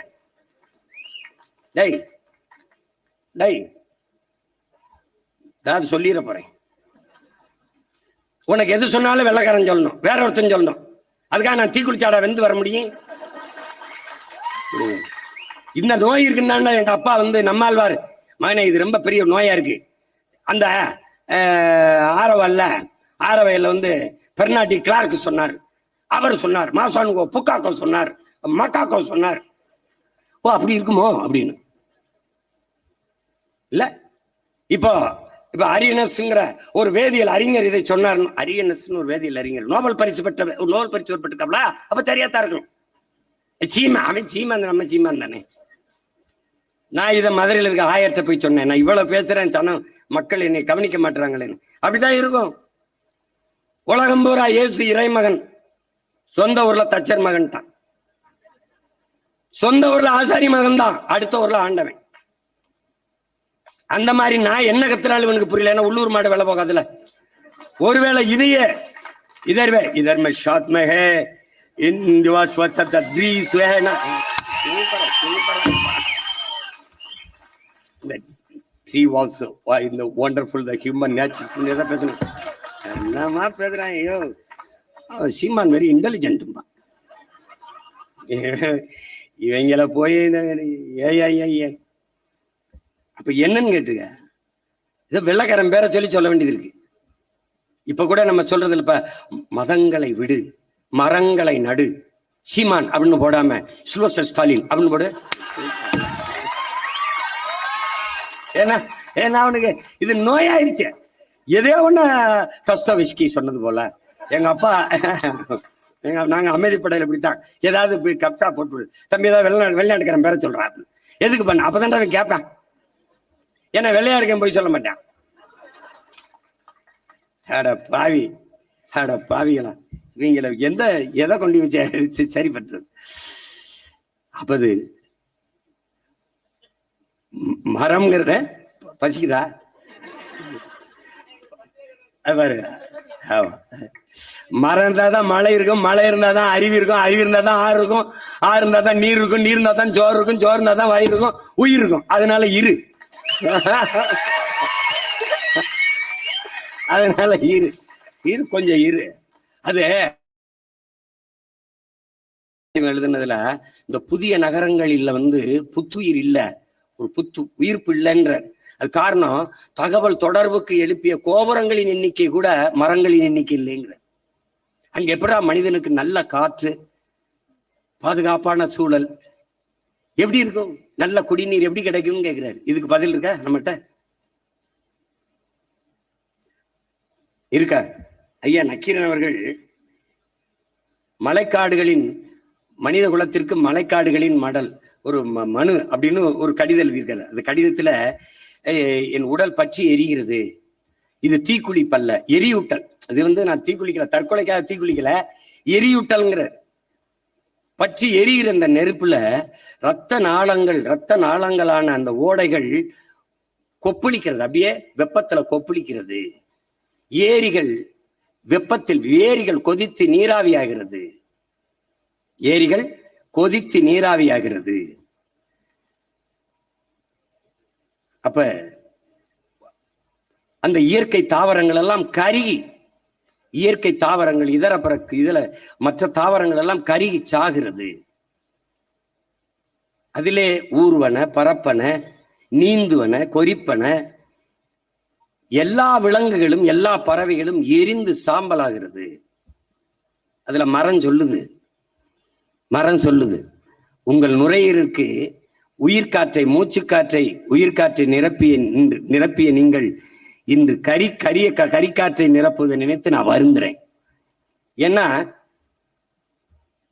நுரையீரலுக்கு அந்த உயிர்காற்றை, மூச்சுக்காற்றை தருவது மரம்தான். அதனால அந்த மரம் வருந்துதுங்கிற. கடைசியா என்னை மனிதர்களின் நுரையீரல் என்கிறீர்கள். அந்த நுரையீரலுக்குள் எரியும் தீப்பந்தத்தை செருகியது யாருங்கிற கேள்வி எழுப்புறேன். நான் நுரையீரல் தான் உங்களுக்கு, ஆனா அதற்குள்ள தீப்பந்தத்தை செருகியது யார்? நான் செய்த தவறு என்ன? உங்களுக்கு மூச்சுக்காற்று, உயிர்காற்று தந்ததா? உண்ணுவதற்கு சத்துள்ள உணவை தந்ததா? அருந்துவதற்கு நல்ல நீரை தந்ததா?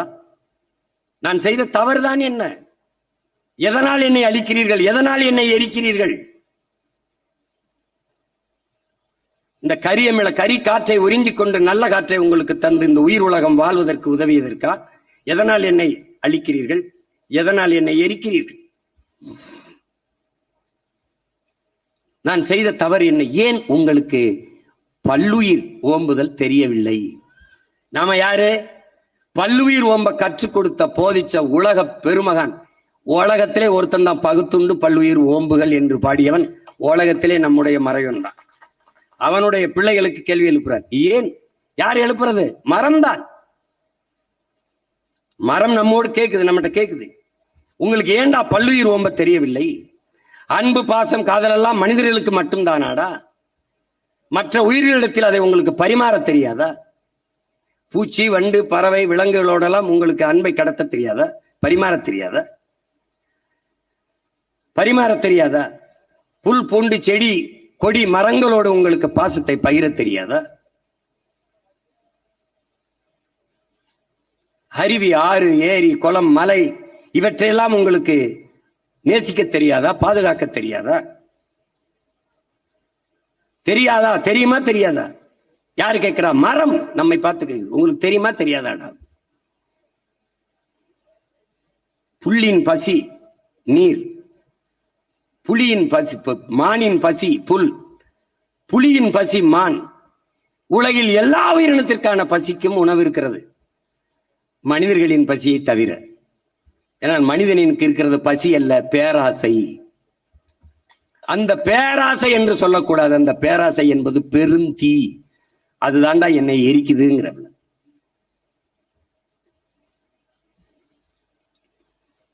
நீரின்றி அமையாது உலகு என்பதை நாம் ஏற்கிறோம். ஆனால் காடின்றி அமையாது நீர் என்பதையும் நாம் ஏற்கணும். அப்பா சொல்றாங்கல்ல, இப்ப நீங்க நல்லா கவனிச்சீங்கன்னா, உயர்ந்து இருக்கிற மலை முகடுகளில் 200-300 அடிக்கு மேலே அடர்ந்து படர்ந்து வளர்ந்து இருக்கிற மரங்கள் தான் மேகத்தை அறுவடை செய்து பூமிக்கு மழையாக கொண்டு வருகிற ஆற்றலை பெற்றது. அதனாலதான் என்ன சொல்றான், ஒரு நாட்டின் எதிர்காலம் என்பது, நல்லா கவனிச்சுக்கணும், ஒரு நாட்டின் எதிர்காலம் என்பது அந்த நாட்டின் வகுப்பறையில் தீர்மானிக்கப்படுது. ஒரு நாட்டின் நலன் என்பது அந்த நாட்டின் ஒவ்வொரு வீட்டின் சமையலறையில் தீர்மானிக்கப்படுது. ஏன்னா நோயற்ற வாழ்வே குறையற்ற செல்வம். ஒரு நாட்டின் நலன் அதான் செல்வம். அப்ப நலன் என்பது அந்த நாட்டின் ஒவ்வொரு வீட்டின் சமையலறையில் தீர்மானிக்கப்படுது. ஒரு நாட்டின் வளம் என்பது ஒரு நாட்டின் நிலத்தின் வளம் என்பது அந்த நாடு பெறுகிற நீரின் வளத்தை பொறுத்து அமைகிறது. ஒரு நாட்டின் நீரின் வளம் என்பது அந்த நாடு பெறுகிற மழையின் வளத்தை பொறுத்து அமைகிறது. அந்த நாட்டின் மழையின் வளம் என்பது அந்த நாடு பெற்றிருக்கிற மலைகளின் வளத்தை பொறுத்து அமைகிறது. இப்ப நான் ராமநாதத்துக்காரன், எனக்கு கடல் இருக்கு. மதுரையில கம்பம், குமிழி, தேனியில கடல் இல்லை, ஆனால் மழைப்பொழிவு இருக்கு. காரணம் என்ன? கடல் இருந்தும் நான் மழைப்பொழிவை பெற முடியவில்லை. காரணம் மழை இல்லை. அதனால் மழை இல்லை. அங்கே நீராவி ஆறுகிற மேகம் மேற்கு தொடர்ச்சி மலையாக இருக்கிற இங்க மதுரை, தேனி, கம்பம், குமிழியில தடுத்து நிறுத்தி பூமிக்கு மழையா வருது. அங்கே மழைப்பொழிவை பெற முடியுது. அவன் வளமாக இருக்கிறான், நான் வறண்டு இருக்கேன். இது விளங்குது. அப்ப அந்த மலை மேலே அடர்ந்து உயர்ந்து இருக்கிற அந்த மரங்கள் தான் பூமிக்கு மேகத்தை அறுவடை செய்து மழையா கொண்டு வரும். எங்க குளிர்ச்சியா இருக்கோ அங்க மேகம் மழையை கொட்டும். அடர்ந்த காடுகள் இருக்கிற பகுதியில் காடுகள் குழு குழு என்று குளிர்ச்சியா இருக்கும், மழையை கொட்டும். இல்லை என்றால் மேகம் திருப்பி கடலிலே போய் குளிர்தா இருக்கிறனால அங்கே மழையை கொட்டும். இதான் இயற்கை. அப்போ மழை இல்லை என்றாலும், மரம் இல்லை என்றாலும், மழை இல்லை, நீர் இல்லை, சோர் இல்லை, உயிர் இல்லை. எனவே மரம் நம் உயிர். அதை புரிஞ்சுக்கணும். இவ்வளவு மரம் நமக்கு கற்பிக்குதே, இவ்வளவு கற்பிக்குது. இங்க எழுதிய எல்லா பேரறிஞர்களும் மரத்தின் பயன்பாட்டை சொல்லிட்டான். ஆனா இவ்வளவு கற்பித்தும் நாம இன்னும் அந்த மரங்களின் அருமையை புரிந்து கொள்ள தவறுகிறோம். ஆனால் இனி வரும் காலங்களில் உங்கள் பிள்ளைகள் அதை செய்வதாக இல்லை. இப்ப நாங்க வனம் செய்வோம்னு நட்டுக்கிட்டு வர்றோம். ஒரு தம்பி, என்னுடைய தம்பி கதிர்காமன் எல்லாம் ஏகப்பட்ட வந்திருப்பான்னு நினைக்கிறேன், ஏகப்பட்ட பனை மரங்களை நட்டுக்கொண்டு வருகிறான். பல மரஞ்செடி கொடிகளை என் தம்பி சங்கர் மகள், இந்த என் மகள் இருக்கா, 2 பேரும் அவங்க வீட்டை சுத்தி 50 மரங்களுக்கு மேலே 2 பேரும் நட்டுருக்காங்க படிக்கிறது. நீ வரும்போது என்ன செய்வாய் சீமான்? இப்ப பாரு, இப்ப நான் என்ன செய்யறேன் பாரு. பல கோடி பனை திட்டம், 10 ஆண்டு பசுமை திட்டம். இந்த பிராக்டிக்கல் மார்க் கொடுக்குறாங்கடா கூடுதல் மதிப்பெண். அது மாதிரி எங்க தலைவன் பிறந்தவன் ஒரு பிள்ளைக்கு தமிழ் பெயர் வச்சால் 500 ரூபாய் வைப்பு தொகை வச்சிருவாப்ல. நான் என்ன பண்ணுவேன், நான் ஆட்சிக்கு வந்தோடனே எந்த வீட்டில் பெண்மகள் பிறந்தாலும் அவளுடைய பேர்ல வைப்பு தொகையா 5000 ரூபாய போடுவேன். அவ படிச்சுட்டு மனவயதை எட்டு வெளியில வரும்போது 20 லட்சத்தை கையில் கொடுப்பேன், 10 லட்சத்தை கையில் கொடுப்பேன். புரியுதுன்னு நினைக்கிறேன். யாதான் கை விட்டாலும் அவ கையில 10 லட்சம் இருக்கும், அது தனி. ஆனால் படிக்கும் போது என் பிள்ளைகள் மக்கள் இயக்கமாக மரம் வளர்த்தலை உருவாக்குவேன். என் பிள்ளை ஒவ்வொரு பிறந்த நாளைக்கும் மரம் நடணும். 2 வயசா 2, 3 வயசா 3, 4 வயதா 4 மரம் நட்டுக்கிட்டே வரணும். அதுல பள்ளிக்கூடத்துல படிக்கிற என் பிள்ளை, மாணவ பிள்ளை 10 மரம் நட்டான்னா, 10 மரம் நட்டை கட்டி காட்டிட்டான்னா அவனுக்கு தேர்வுல 10 மதிப்பெண்கள். 100 மரங்களை நட்டு வளர்ந்துட்டான்னா அவன் சிறந்த தமிழ் தேசிய குடிமகன் விருது. அந்த சான்றிதழை அவன் வச்சுக்கணும். எதுக்கு? வேலை வாய்ப்புல முன்னுரிமை. 1000 மரக்கன்றுகளை நட்டுட்டான்னா அவன் இறந்த போது அவனுக்கு அரசு மரியாதை அடக்கம். புரியுது நினைக்கிறேன். கண் தானம் பண்ணினான், ரத்த தானம் பண்ணினான், உறுப்பு தானம் பண்ணினான், உடல் தானம் பண்ணினால் அவன் இறுதி மரியாதை அரசு மரியாதையாக செய்யப்படும். இப்ப மரக்கன்று நட்டுருவான், எல்லாரும் நட்டுருவான். நட்டு அதுபோக மக்கள் நடும்போது மக்களுக்கு 100 மரம் என்றால் அதற்கு ஊக்கத்தொகை, பாராட்டுத் தொகை, 500 மரம் என்றால் அதற்கு, 1000 மரம் என்றால் அதற்கு. சொந்த வீட்டு மரமா இருந்தாலும் என்னை கேட்காமல் நீ வெட்டக்கூடாது. ஒரு கிளையை நறுக்கினால் சக மனிதனின் கையை நறுக்கியது போல குற்றம், 6 மாசம் உள்ள இருக்கணும். எந்த சேதமும் நீ செய்யக்கூடாது. அடர்ந்து இருக்கிற இந்த வனத்திற்குள்ளே ஒரு மரத்தை வெட்டினால் பக்கத்தில் இருக்கிற மதம் பயப்படும். அடுத்த ஆண்டு அது பூப்பதும் காய்ப்பதும் குறைந்து விடும். கூடி நிற்கிற மாணவர்களிடத்தில் ஒரு மாணவனை ஆசிரியர் அடித்தால் அருகில் இருக்கிற மாணவனுடைய ரத்த அழுத்தத்தை சோதித்தால் அது உயரும். இவனா பார்த்துக்க போய். அதே மாதிரிதான் வெட்டக்கூடாதுங்கிறான். மரத்திற்கு உயிர் இருக்கு, கேட்காதுன்னு உயிர் இல்லைன்னு எவன் சொன்னது? அன்பாக பேசினால் அந்த ஆண்டு பூப்பதும் காய்ப்பதும் கூடும். இங்கே மேதைகள் இருக்கிறார்கள், கேட்டுக்க. நான் சொன்னா நீ சிரிப்ப. அதே கருத்தை என் தம்பி சூர்யா சொன்னா ரசிப்ப. இப்ப நான் மறுபடியும் போய் நடிச்சாடா வந்து சொல்லிட்டு இருக்க முடியும்? ஏடா உன்னோட பெரிய பிரிதாரு. டேய், நல்ல கண்ணு பிறந்து வாழ்ந்து இருக்கிற மண்ணதான்டா நடிகை நாடால ஆசைப்படுறாங்க. நல்ல கண்ணுன்னு ஒருத்த காலம் ஒப்பேன், என் அப்பன் அவன் யாருன்னு தெரியாதனாலதான்டா நடிகன் நாடால துடிக்கிறான். நீ பின்னாடி பின்னிக்கிற. கலையை போற்றுடா, கலையை போற்று, கொண்டாடு.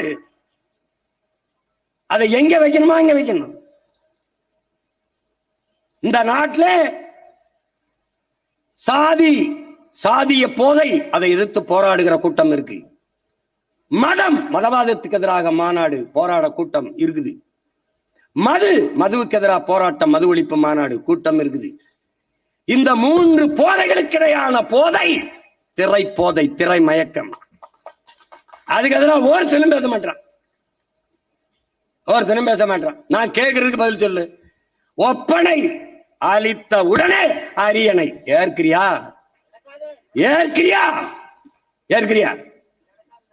நடித்தால் நோட்டை தருவோம் வாழ்வதற்கு, நடிப்பதை நிறுத்தினால் நாட்டை தருவோம் ஆள்வதற்கு.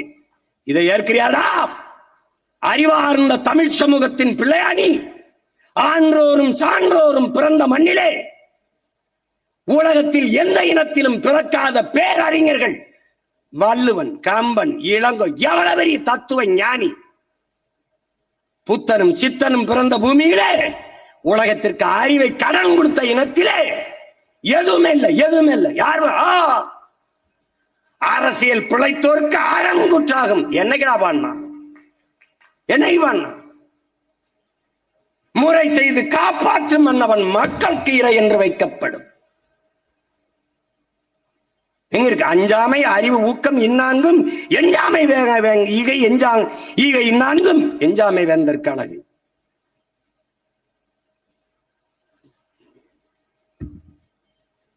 வைத்திருக்கிறோம்.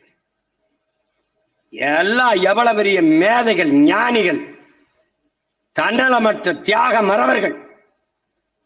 உனக்கு காமராஜன் தலைவன், கக்கனும் தலைவன், தெய்வ திருமகன் முத்துராமலிங்க தேவரங்கனவன், சிங்காரவேலனும் தலைவன், சிவானந்தம் தலைவன், அயோத்தியாச பண்டிதரும் தலைவன், ரத்தமலை சீனிவாசனும் தலைவன், MC ராஜாவும் தலைவன், KP விஸ்வநாதன் தலைவன், மறைமலை அடிகள், மாப்போசி, சீபா ஆதித்தனார் எல்லாரும் தலைவன்.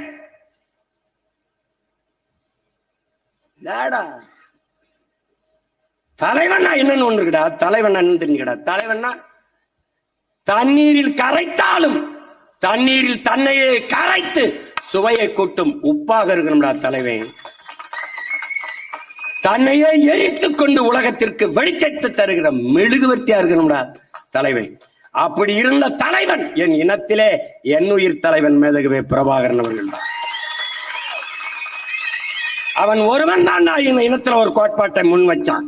நான் வீழ்ந்தாலும் சரி என் இனம் எழுந்தால் போதும், நான் செத்தாலும் சரி என் இனம் வாழ்ந்தால் போதும்.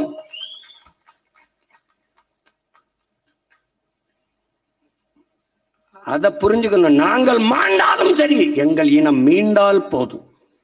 அதான் எங்க கோட்பாடு. சும்மா ஒரே முறையில் ஏன் இதை பேசுற, அதை ஏன் பேசுற? ஏய், இந்த நாட்டில் என்னை எதிர்ப்பவன் வெறுப்பவன் எல்லாருக்கும் சேர்த்துத்தான் நாங்கள் இந்த வேலையை சேர்த்து பேசிக்கிட்டு இருக்கோம். மரம்ங்கிறது நாம் தமிழர் கட்சி பிள்ளைகளுக்கு மட்டும் மரம் இல்லடா, காற்று எல்லாருக்கும் தான். நீ காற்றை சுவாசிக்கவில்லை, கந்தக தூசியை சுவாசித்துக் கொண்டிருக்கிறாய். ஒரு கார் வெளியிடுகிற நச்சு புகையை கட்டுப்படுத்த 6 மரங்கள் தேவை. உனக்கு எத்தனை மரம் இருக்கு? எத்தனை லட்சம் கார் ஓடுது? ஒரு மனிதனுக்கு சராசரி 422 மரம். உனக்கு 28 மரம் இருக்குன்னு அரசு சொல்லுது. இருக்கா? இங்க இருக்கு, வெளியில இருக்கா? கனடாங்கிற ஒரு நாடு அந்த 8953 மரம், கிட்டத்தட்ட 9000 மரம் ஒரு மனிதனுக்கு. அந்த பிரதமர் சொல்கிறார் 100 கோடி மரம் நடுவதற்கு உத்தரவிட்டிருக்கேன். அவன் யாரு? பிரதமர். இவங்க யாரு? புரோக்கர்ஸ். அவன் தலைவன், இவர்கள் தரகர்கள். போடா எழுதி வச்சிருப்பான் கார்பரேஷன். மரம் வளர்ப்போம், மழை பெறுவோம், பிளாஸ்டிக் இல்லாத நகரத்தை உருவாக்கும். வெறியா வருமா வராதா? டேய், உங்களெல்லாம் ஒழிக்காம எப்படா பிளாஸ்டிக் ஒழிக்க முடியும்? எப்படி ஒழிக்க முடியும்? அப்ப எப்படி இந்த மரம் நட சொல்றியே சீமான்? அதுக்கெல்லாம் தண்ணிக்கு என்ன பண்ண பண்றேன் பாரா. இங்க பண்ண ஒரு கழிவு நீரோட கூவாத்துல கலக்காது. சென்னையில எந்த நான் பெருநகரங்களையும் கலக்க விட மாட்டேன். குழாயில எடுத்துட்டு போவேன். எப்படி எடுக்கிறேன்னு போட்டே இப்ப போட்டு காட்டினல, இதே மாதிரி போட்டு காட்டுவேன். இந்த வாரம் கொண்டு வரேன் தண்ணி என்ன கொண்டு என்ன பண்ணுவேன்? 50 ஏக்கர் 100 ஏக்கர்ல இந்த கழிவு நீரை சுத்திகரிக்கிற இதை வைப்பேன். வச்சு சுத்திகரிப்பேன். சுத்திகரிச்சு இந்த தண்ணீரை தனியா எடுப்பேன். மரம் நடுதல், சாலை போடுதல், கட்டடம் கட்டுதலுக்கு அந்த தண்ணீரை பயன்படுத்துவேன். கீழே படிமல மண், அது மிகுந்த வளம் மிகுந்த உரம். இந்த கழிவெல்லாம் மக்கி அப்படி பழக்கழிவு, இலைக்கழிவு, மனித கழிவு, ஆடு கழிவு எல்லாம் அங்க இருக்கும். அந்த மண்ணை அள்ளி நானே வேளாண் பண்ணை வச்சிருப்பேன். உரமா எடுத்துருப்பேன். இந்த மரக்கண்ணு நட, செடி நட எல்லாத்துக்கும் உரமா கொடுத்துருவேன். என்னென்ன வேலை காட்டுறேன்னு மட்டும் பாடுறான். வெயிட் அண்ட் சீ. சொல்லும் போது உனக்கு ரொம்ப அதான் இருக்கும், காமெடியா இருக்கும். ஆமா, நானும் கூட இனிமேல் நானா சொல்றது மரங்களை நடு, அது அப்படி சொல்றது யாராவது வேற ஆள் பேரை போடணும். மரம் மண்ணின் வரம், வளர்ப்பதே மனிதரம், தஸ்தோவெஸ்கி சொன்னது போல சொல்றோம். யுவான் ஸ்வாங் அவர் சீன பயணியில் அவர் வரும்போது சொல்லிட்டு போனாப்புலப்பா. அதுதான் இங்க இருக்கிறது. இவனுக்கு ஒரு நோய். இன்னும் பெரியார் தான் படிக்க வச்சாரு நம்பிட்டு இருக்கான்ல, அது மாதிரிதான் இது. அவங்களும் ஏதாவது சொல்லி நம்ப வச்சிடலான்னு தான் பாக்குறான். ஒருத்தர்லாம் பெரியார் மயிரை ஒருவனும் முழுக முடியாது, வேற எவனும் முழுக முடியாது. ஏன்? அவனே உட்காந்து பிடிங்கிடுவான். அவன் என்னதான் மனதில் வச்சுட்டு பேசுறாப்ல, எவனும் முழுக முடியாது. ஏன்? அதை நாங்களே உட்காந்து பிடிங்கிடுவோம். போடாடே போட, மயிரை பிடுங்குற வேலை தானடா உனக்கு தெரியும். வேற என்னடா தெரியும்? வேற என்ன தெரியும்? மரம் நடுவிய டேய், எத்தனை தலைவன்டா. அவன் பிறந்த நாளைக்கு இலவசமா எல்லாருக்கும் திருமணம் பண்ணி வச்சியடா. 69 வயசு, 69 மரம் அதை நட்டியாடா? நட்டியா? 1 கோடி தொண்டன் புடுங்கனா நட. வருஷத்துக்கு உன் தலைவன் பிறந்த நாள ஒவ்வொரு தொண்டனும் ஒரு மரம் நட்டால் 1 கோடி மரம்டா. பிக்காடி பயல, பிக்காடி பயல. என் அப்பன் சொல்றான்லடா, 6 கோடி மக்கள் நட்டா 6 கோடி மரம்டா, 2 நட்டா 12 கோடி மரம்டா. வைத்தியக்காரங்களா, வைத்தியக்காரங்களா, பசுங்காடாக என் தாய் தமிழ்நாட்டை மாத்திர முடியும். மாத்துவண்டா இந்த மகன். இவ்வளவு சொல்லித்தருது மரம் பயிற்சிருச்சு பிள்ளைகளுக்கு. இருங்க இருங்க இருங்க, இவ்வளவு சொல்லித்தருது மரம். கடைசியா சொல்லணும்ல, மரம் என்று பேசுறா சொல்றாங்குது. இரு சொல்றேன், கோச்சுக்கத இரு சொல்றேங்கிறல்ல. இதுக்கு நான் பொறுப்பு இல்ல. இதுக்கு I am not a response. ஆமா, அப்ப என்ன சொல்லுது அது? இது இது சொல்லுங்க, சொல்லிடுறேன். ஏன்னா நான் இவ்வளவு சொல்றேன், இவ்வளவு அறிவோடு பேசுறேன், உங்களுக்கு எல்லாம் தர்றேன். உங்களுக்கு கனி தர்றேன், காற்று தர்றேன், நீர் தர்றேன், மழை தர்றேன், நிழல் தர்றேன், வீடு கட்ட பலகை தர்றேன், கட்டை எல்லாம் தரேன். ஆனா நீங்க எவனையாவது திட்டணும், உங்களுக்குள்ள அறிவில்லைன்னா அவனை திட்டதுக்கு ஏன்டா என்னைய சொல்லி சொல்லி திட்டிய?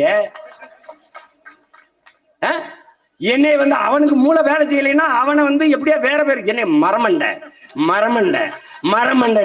ஏன்டா ஏன்டா என்னைய கவலைப்படுத்துறீங்க? அதுக்கு நன்றி கடனாடா? இவ்வளவு செய்யற எனக்கு நன்றி கடனா? மரமண்ட மரமண்டன் திட்டதுக்காடா உங்களை அப்படி வளர்த்துருக்கேன்? டேய், உங்களுக்கு இருக்கிறது மரமண்ட இல்லைடா, மயிறு மண்ட. நன்றி, வணக்கம்.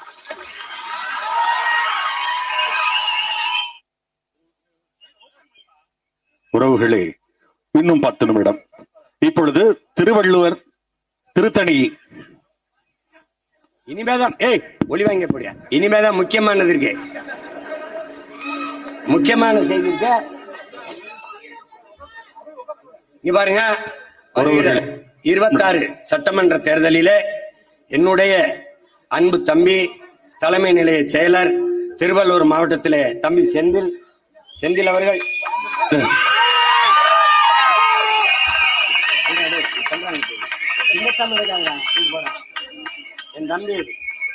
என் தம்பி செந்தில் அவர்கள் விவசாயி சின்னத்திலே அந்த திருத்தணி தொகுதியில என்னுடைய தம்பி அவர்கள் விவசாயி சின்னத்திலே வேட்பாளராக போட்டியிடுகிறார். என் அன்பு சொந்தங்கள், நாம் தமிழர் கட்சியின் வெற்றியாக பார்க்காமல் தமிழ் பேரினத்தின் வெற்றி, அரசியல் மாற்றத்திற்கான வெற்றி, எளிய மக்கள் அவர்களுக்கான அதிகாரத்திற்கான வெற்றி என்று நினைவில் வைத்துக் கொண்டு விவசாய சின்னத்திற்கு வாக்களியுங்கள். ஒரு நாட்டில் ஒரு விவசாயி வாழ்கிறான், வளர்கிறான் என்றால், ஒரு நாட்டில் ஒரு விவசாயி வாழ முடியாமல் சாகிறான் என்றால் அது நாடல்ல, சுடுகாடு. விவசாயிக்கு வாக்களியுங்கள், அவனும் வாழ்வான், நம்மையும் வாழ வைப்பான். நன்றி, வணக்கம். நாம் தமிழர், தமிழ்தாய் வாழ்க, தலைவர் பிரபாகரன் வாழ்க. 2026 படைப்போம் புதிய அரசியல் வரலாம்.